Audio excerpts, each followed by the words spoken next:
반갑습니다. 고맙습니다. 오늘도 또 월요일이 됐고 한 주가 또 그냥 슝 하고 흘러가 버렸습니다. 어제는 이제 조금 바빴습니다. 일요일날 엄청 일요일 치고는 되게 바빴죠. 예. 어제 이제 올천 대사님하고 저하고 이제 그 신세계 센텀 신세계에서 머니 토크쇼를 했었습니다. 예, 이제 이미 공지가 많이 나갔고요. 그래서 이제 마감이 돼서 뒤에 그 오신 분들이 못 들어오시고 했는데 어찌됐든 오면 그런 것 같아요. 강의라는 게 마감이 됐다 그래도 항상 변수가 생겨가지고 뭐 이렇게 취소하시는 분들도 있고 또 막상 또 현장 가면 이제 담치기도 할 수 있고 뭐 그렇습니다. 그래서 항상 이제 본인이 의지만 있으면 되는 것 같아요. 예, 그래서 잠깐 이제 이야기를 하면 내용은 이제 우리 월천 대사님이 어찌됐든 뭐 어제 올라가시자마자 바로 이렇게 또 포스팅을 해놨네요. 어제 한 150명 정도 넘게 왔고요. 어제 많은 분들이 참석을 하셨어요. 뭐 이제 월천 대사님이 원체 발이 넓어서 그런지, 예, 어제 부산에 그 분양권 하시는 복현빈님 오셨고, 그 보물섬 운영자분님, 그 마린버이님도 오셨고요. 그 또 요즘 부산 재개발 이제 시장 조사하러 오셨는 것 같더라고요. 예, 저기 부동산 스터디에 부동산 그 강영훈 대표도 어제 참석해 주셨고 석덕구 대표도 참석해 주셨고 그 울부자 카페 장소희 대표 그리고 이제 난용님 그리고 저 우리 후랭이 TV의 김종우 대표도 어제 참석을 해 주셨어요. 그래서 많은 분들이 오셔서 이제 책도 어제 좀 많이 나눠드렸고요. 가위바위보 해가지고 제가 한 줄이 다 한 줄에 계셨던 분들이 다 받아가셨어요. 어제 허진행 소장님도 와서 어제 받아가셨어요. 참 운이 좋아. 그래서 이제 쭉 나는데 어제 이제 질문도 하셨고 이제 한 2시간 정도라서 시간이 많이 부족했어요. 사실은 뭐 이런저런 이야기를 제가 사실은 어제 서울시장하고 뭐 이제 제목 자체가 2019년 부동산 전망이니까요. 그 부분에 대해서 어제 제가 동영상을 다 찍어 놨습니다. 그래서 한번 제가 뭐 민감한 부분만 빼고 이제 제가 영상을 제가 다시 편집을 해서 유튜브에 다시 올리도록 하겠습니다. 아, 이 월천 대사님은 얍실한데 제가 넓이가 한 2배 정도 되는 것 같아요. 자, 이렇게 참석해 준 사진도 있네요. 이 사진은 뭐 이런 거 올려놨어. 어, 요거 뭐 자세한 내용을 아시려면 이제 그 내부에서 제 이름 치시고 블로그 치면 요즘 보면 월천 대사님이 올려놓은 것도 있고 다른 분들 올려놓은 것도 있고 후랭이님도 올려놓으셨네요. 한번 볼까요? 어제 내려오셨었더랬어요. 예, 서점도 들리시고 사진 확실히 사진기가 좋네. 예, 핸드폰 사진으로 들었어. 토 도시계획을 알아야 부동산 투자가 보인다. 이 책이 원래 4세가 지켜서 팔렸습니다. 근데 이 책이 3만 원짜리 책이거든요. 이 사실은 대학교 교재로 쓰려고 이제 만들었던 건데요. 이게 이제 이 분야에 책이 없다 보니까 3만 원짜리 치고는 많이 팔렸어요. 한 4세니까 거의 15,000원짜리 치면 한 8세 정도 되죠. 그리고 이제 330은 뭐 아시다시피 많이 팔렸고요. 한 11세 정도 나갔으니까. 예. 뭐 그 얘기하고 어제 이제 차에 끼어 있다 그러니까. 제 차가 한 10년 된 것 같아요. 10년 됐는데 이제 이 차가 이제 잘 나가요. 잘 나가다 보니까 이제 또 주차하기도 쉽고 그래서 이제 임장 그러니까 현장 답사할 때 이제 많이 이제 가지고 다닙니다. 가지고 다니는데 요즘은 이제 돈 달라 해요. 바꿔야 될 때가 오긴 오는데, 시간이 되면 바꿔지겠죠. 사진기가 좋던데, 확실히 사진이 잘 나오네요. 멋지네. 어제 한 바퀴 쭉 돌아봤습니다. 어제, 마린시티 가봤고, 여기 아이파크, 그 다음에 이제 LCT도 돌고요. 그다음에 여기 101 베이 들렀다가 이제 청사포 갔다가 이렇게 사진 포인트들 몇 군데 이렇게 돌아봤습니다. 청사포는 항상 좋은 동네죠. 제가 부산에 살지만서도 항상 좋은 동네죠. 101 베이 밤에 또 서울에서 오신 손님이랑 또 삼익비치 한 바퀴 여기 300동 라인 한번 들러서 이렇게 갔었습니다. 횟집 제가 제일 맛있어 하는 횟집도 들렀다가 이렇게 갔습니다. 유튜브 내용은 제가 올려서 어제 저기 머니 토크쇼 내용은 제가 편집을 해서 유튜브에 이제 올리도록 하겠습니다. 궁금하신 분들은 보시면 됩니다. 자, 오늘은 사실 월요일이라서 저거 하는 날이죠. 전국 매매 전세 시황 이렇게 이야기해 드리는 날인데요. 뭔가 잘못됐는지 아까 전에 엑셀이 지금 제대로 돌아가질 않아요. 화면이 열렸다가 바로 또 닫혀버리고 그러네요. 그래서 아마 다시 깔아야 될 것 같아요.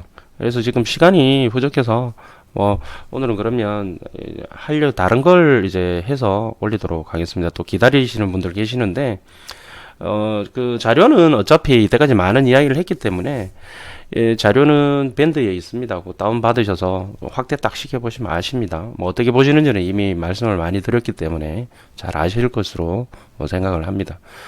자, 그럼 오늘 말씀드리고 싶은 거는 뭐냐면, 얼마 전에 이제 3기 신도시 발표가 났죠. 3기 신도시가 발표가 났는데, 이런저런 기사들이 많이 나오더라고요. 이제 3기 신도시 발표 나자마자, 이제 토지 투자를 위해서 들어가시는 분들도 많이 계시고요. 거기 보니까 수용 보상금을 이렇게 많이 받기 위해서 또는 노리고 말 쓰기에 나름인데 들어가시는 분도 있다. 또 그리고 이제 신도시 주변에 원래 사실은 투자를 하는 게 맞죠. 그런데 이제 안쪽으로 수용되는 쪽으로 들어가시는 분들도 계시는 모양이더라고요. 어찌됐든 그런 이야기도 잠깐 언급을 하도록 하고요. 무엇보다 이제 3기 신도시에 이제 지금 사진을 보시게 되면 강제 수용 결사 반대 이렇게 해서 사람들이 이제 뭡니까? 데모죠. 집회를 하고 있습니다. 자, 이렇게 집회를 하는 이유가 뭘까요? 한번 읽어볼까요? 최근 발표된 정부의 3기 신도시 입지와 관련해서 인근 주민들의 갈등이 표면화되고 있다. 외형상으론 정부의 일방적 정책 추진에 제동을 거는 모습이지만 속내는 헐값 보상에 대한 불만을 표출하는 양상이다. 사실이 이제 땅을 뺏기게 되면 수용당하는 사람들 입장에서 굉장히 불만이 사실은 많죠. 그럴 수밖에 없죠. 그렇다고 해서 비싸게 시세대로 이렇게 사줄 수 있는 그런 부분도 아닐 것이고 수용을 해가는 시스템도 아니고요. 장애투쟁도 이어지고 있다. 경기 남양주 개발제한구역 국민대책위원회 소속 300명은 24일 남양주 시청 앞에서 왕숙 1, 2지구 수용 반대의 투쟁 집회를 열었다. 정부의 3기 신도시 추진에 반발 주민들의 집단 행동에 나선 건 이번이 처음이다. 남양주 왕숙지구는 3기 신도시 중 규모가 가장 크다. 이곳 주민들은 정부의 턱없이 낮은 보상과로 인해 영세한 주민들과 자영업자는 대체지를 찾지 못한 채 거리로 내몰릴 것이라며 왕숙지구 신도시 지정을 전면 취소하라고 목청을 높였다. 이어 지역 주민들은 48년간 개발제한구역에 묶여 재산권 행사도 제대로 못했는데 이제는 강제로 쫓겨나게 생겼다며 강제 수용에 대한 반감을 드러냈다. 3기 신도시에 포함된 하남 교산지구 주민들도 반발하기 마찬가지다. 먼저 천현 교산동 주민들이 21일 하남 고양시키기 주민대책위를 구성해서 본격적인 반대 활동에 나섰다라고 되어 있습니다. 실제 남양주 왕숙지구와 하남 교산지구도 90% 이상이 그린벨트 지역이다. 그린벨트는 각종 건축 규제로 인해서 시세보다 낮은 보상가로 택지 개발 때마다 문제가 되었다. 인천 지역 또한 예외가 아니다. 3기 신도시에 계양 테크노밸리가 포함된 게 검단 신도시 7만 5천 가구와 검암 역세권 7,800가구를 조성, 원도심 재개발 등에 악영향을 줄 수도 있다는 판단 때문이다. 정부의 제3기 신도시 사업으로 주택 공급 물량이 많아지면서 첫 삽을 뜬 검단 신도시 등의 사업성에 대한 우려 때문이다. 바보들이에요. 왜 그린벨트를 파헤치고 재개발 재건축은 안 해주면서 또 말도 아닌 중심부 업무지구에 주거 비율을 높이겠다 뭐 이러질 않나. 무슨 재개발 재건축하고 무슨 뭐 원수 졌는가 봐요. 주거 지역이 열악하면은 당연히 국가 정책상으로 또는 서울시에서 재개발 재건축을 권장을 해서 당연히 물론 이제 기반 시설이 따라줘야 되는 부분은 있는데요. 뭐 그거 충분히 가능하리라고 보는데 뭐가 이렇게 재개발 재건축을 막고 다시 외곽 지역에 신도시를 계속 개발을 한다. 글쎄요. 어찌됐든 뭐 이제 이 오늘의 팩트는 주민들이 본인들이 이제 땅을 뺏기게 생겼단 말이죠. 이 땅을 뺏겼을 때에 보상이 굉장히 헐값으로 될 것이다. 왜 그러냐? 왜 이렇게 이야기를 하느냐? 이때까지 그래 왔거든. 그 이유를 한번 살펴볼까요? 그 이유를 살펴보면 이제 그 국가에서 수용을 할 때 또는 지방자치단체에서 필요에 의해서 공익적 목적에 의해서 땅을 이제 수용을 할 때는 어떤 법령에 따르게 돼 있죠. 그 법령이 바로 공익사업을 위한 토지 등의 취득 및 보상에 관한 법률입니다. 이제 여기에 보면 시행규칙에 보면 이게 나옵니다. 저기 23조에 보면요. 공법상 제한을 받는 토지의 평가라고 되어 있습니다. 아이러니컬하게도 우리 헌법에 이제 사유재산권을 이제 제한하는 것도 헌법 23조에 있습니다. 법률로서 제한할 수 있다라는 것 희한하죠. 뭐 우연의 일치인지는 모르겠지만 재밌는 건 일부러 그랬는지 모르겠지만 토지보상평가 지침에도 제23조예요. 되게 웃기죠. 이 헌법도 그렇고 공토법도 그렇고 토지보상평가 지침도 그렇고 다 23조예요. 제한하는 부분에 우연의 일치치고는 재밌습니다. 자, 이 내용이 뭐냐면 이렇습니다. 공법상의 제한을 받는 토지에 대해서는 이게 글자가 이게 더 크죠. 공법상 제한을 받는 토지에 대하여는 제한을 받는 상태대로 평가한다. 이게 무슨 얘기냐? 예를 들어서 우리가 이제 국토의 계획 및 이용에 관한 법률상에 이제 용도 지역이라고 여러분들 아시죠? 여러분들 용도 지역이라 그러면 무조건 언제 한번 하겠는데 용도 지역을 무조건 국토의 계획 및 이용에 관한 법률상의 용도 지역이라고 이렇게 생각을 하고 계시는데요. 실제적으로는 용도 지역은 이제 토지 이용 규제 기본법상의 지역 지구의 한 가지일 뿐이에요. 이걸 이제 국토계획법상 용도 지역을 전부 우리나라 전 필지에 하나씩 다 이제 지정을 해놨기 때문에 사람들이 가장 입에 오르락 내리락을 제일 많이 하는데요. 어찌됐든 이렇게 공법상의 제한을 두는 것, 즉 뭐냐면 용도지역 같은 경우에 주거지역, 상업지역, 공업지역, 녹지지역, 크게 보면 이제 도시지역이죠. 도시지역과 관리지역, 농림지역, 자연환경 보전지역 이렇게 나눠지는데요. 각각의 목적 따라서 이렇게 지정을 해놨는데 얘네들은 이제 개발 밀도 그러니까 이제 저 건폐율이나 이제 용적률이나 또는 이제 그 용도지역 안에 들어갈 수 있는 건축물의 이제 종류 그래서 이런 것들을 이제 어떤 식으로 규제해놓고 제한을 해놓죠. 예를 들어서 중심 상업지역에서는 굉장히 많은 높은 개발 밀도가 들어갈 수 있는 저기 건축물의 종류가 굉장히 많고 이에 반해서 뭐 자연환경 보전지역은 사실은 건폐율 또는 용적률이 낮지만 들어갈 수 있는 것도 들어갈 수 있는 용도도 별로 되질 않아요. 나중에 한번 다시 이야기하도록 하고요. 요번에 지금 토지 관련 책을 쓰고 있는데요. 거기에 대해서 자세하게 지금 다루고 있습니다. 뭐 차차차차 한번 제가 한번 아주 아주 기초부터 해서 한번 유튜브에 동영상 만들어서 올리도록 하겠습니다. 이제 오늘 할 얘기는 그 얘기가 아니라 일단 이제 공법상의 제한, 그렇게 용도 지역이라든지 각종의 지역지구로 묶여 있을 때에는 제한을 받는 상태대로 평가를 한다라는 뜻입니다. 예를 들어서 지금 나오고 있는 개발 제한 구역이다 말이죠. 이제 남양주 왕숙지구와 하남 교산지구가 그린벨트는 개발 제한 구역입니다. 개발 제한 구역, 국토의 계획 이용에 관한 법률상의 용도 구역 중에 하나입니다. 근데 이게 이제 사실은 개발 제한 그린벨트라고 말을 많이 쓰는데요. 실제적으로는 그린벨트하고 개발 제한 구역은 전혀 다른 개념을 가지고 있는데 같이 혼용을 해서 쓰죠. 실제적으로는.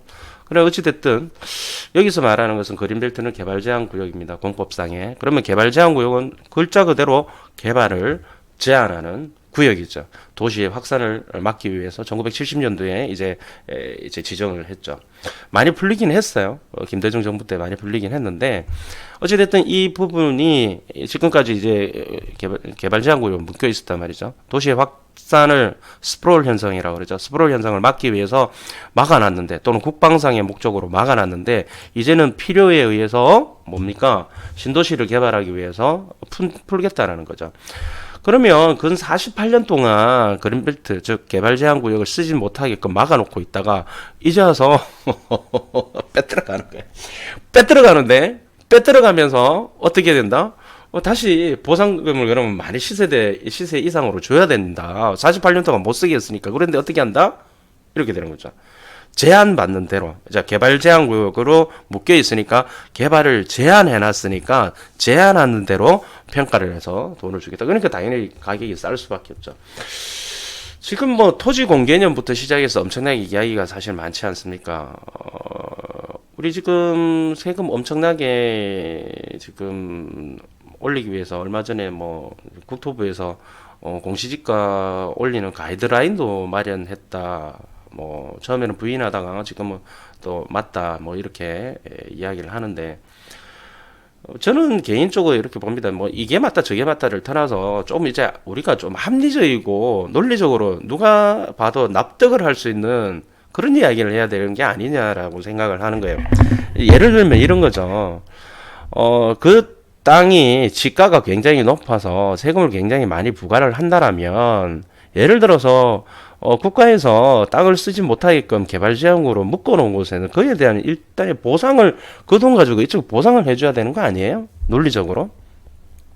그런데 웃기는 건 뭐냐면 48년 동안 땅을 못 쓰게 해놓고 다시 그것을 수용을 빼들어가면서 원래 개발 제한 구역을 풀어서 쓸 때는 그 이유가 있어야 돼요. 광역 도시계획에서 조정 그걸 한다던가 아니면 이제 그린벨트 개발 제한 구역은 이게 지금 이미 물량이 있어요. 얼마만큼 풀 수가 있다라고 제한되어 있어요. 각 시도에 그 내용 한도 내에서 필요에 따라서 이제 풀게 되는데 해제가 되는데 그 해제를 시킬 때는 반드시 이제 공익적 목적이 사실은 돼야 돼요. 뭐 산업단지라든지 아니면 예를 들어서 뭐 보금자리 주택 같은 이제 공공주택 택지라든지 뭐 지금 상기 신도시도 마찬가지죠. 그런 맥락에서 아니면 뭐 어떤 저기 철도나 도로나 뭐 이제 공익적 목적으로만 이제 풀어서 사용할 수 있단 말이죠.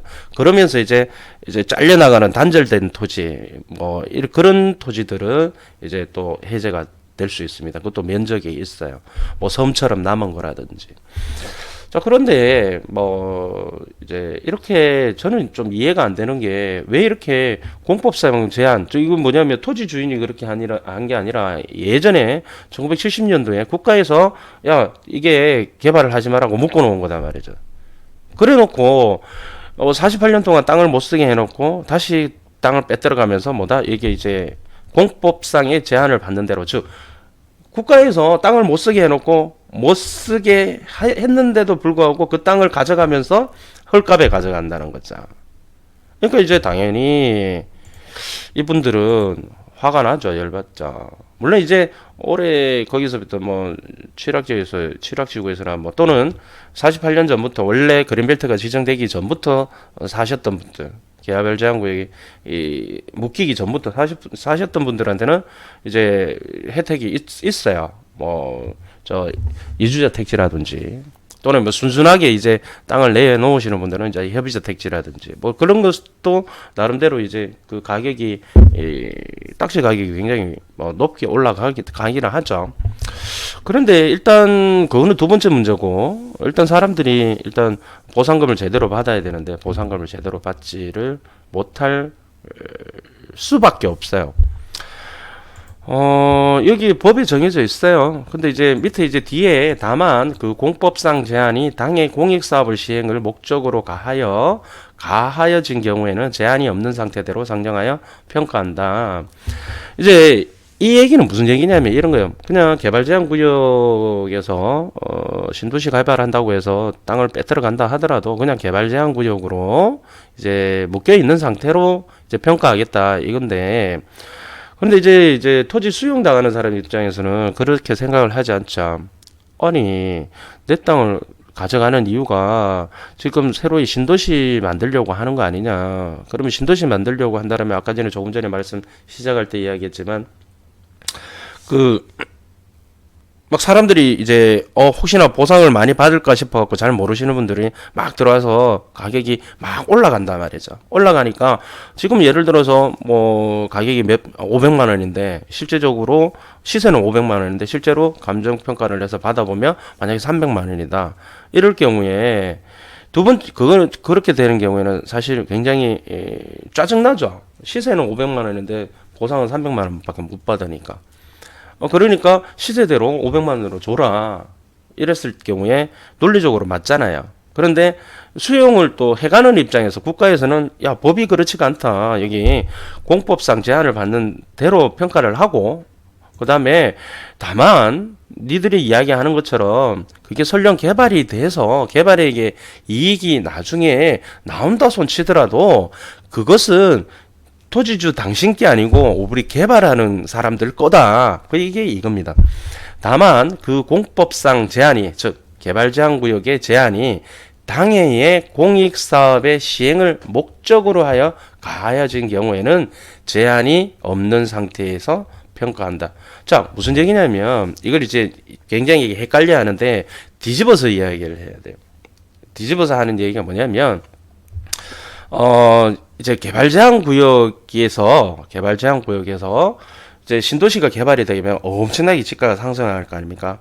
그런데 그 지가가 상승하는 이유가 이 공익사업이다 말이죠. 그러니까 이 공익사업을 시행을 하기 때문에 이 목적 때문에 가격이 올라간 경우에는 걔는 여기 제한이 없는 상태대로 상정하여 평가한다. 저건 뭐냐면 그 올라간 저 개발제한구역 가격이 이제 신도시 때문에 된 거니까, 신도시 개발하는 것 때문에 가격이 올라가는 거니까 걔는 신경을 쓰지 않겠다. 신경을 쓰지 않고 원래의 상태대로 그대로 하겠다라는 뜻입니다.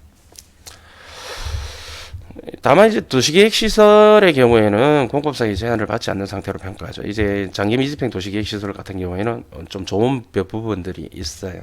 근데 그거는 나중에 한번 또 시간 내서 한번 이야기하기로 하고요. 이런 식으로 이제 좀 뭐라 그럴까요? 좀 사실은 좀 논리적으로 맞지 않죠. 그리고 이제 수용 보상 당하시는 분들 이렇게 이야기 들어보고 제 것도 저도 뭐 이렇게 많이 이제 수용 당해보고 그런 토지 투자를 하기 때문에 보면 이제 이제 묶여 있을 때 이제 향후에 얘는 특히 장기 미집행 도시계획 시설이 그렇습니다. 나중에 얘는 이제 가져갈 거기 때문에 수용을 해갈 거기 때문에 공시지가를 올리질 않습니다. 공시지가를 올리지 않다가 나중에 수용을 해간 다음에 있잖아요. 엄청나게 공시지가가 올라갑니다. 좀 이해가 안 됩니다. 그러니까 어찌됐든 그런 걸 갖다가 다 이제 어떤 식으로든지 이렇게 짜맞춘다 그럴까요? 좀 이렇게 비겁한 그런 부분들이 분명히 있습니다. 문제는 제대로 된 평가를 해서 제대로 된 가격으로 이렇게 주지 않는다라는 거. 그래서 이렇게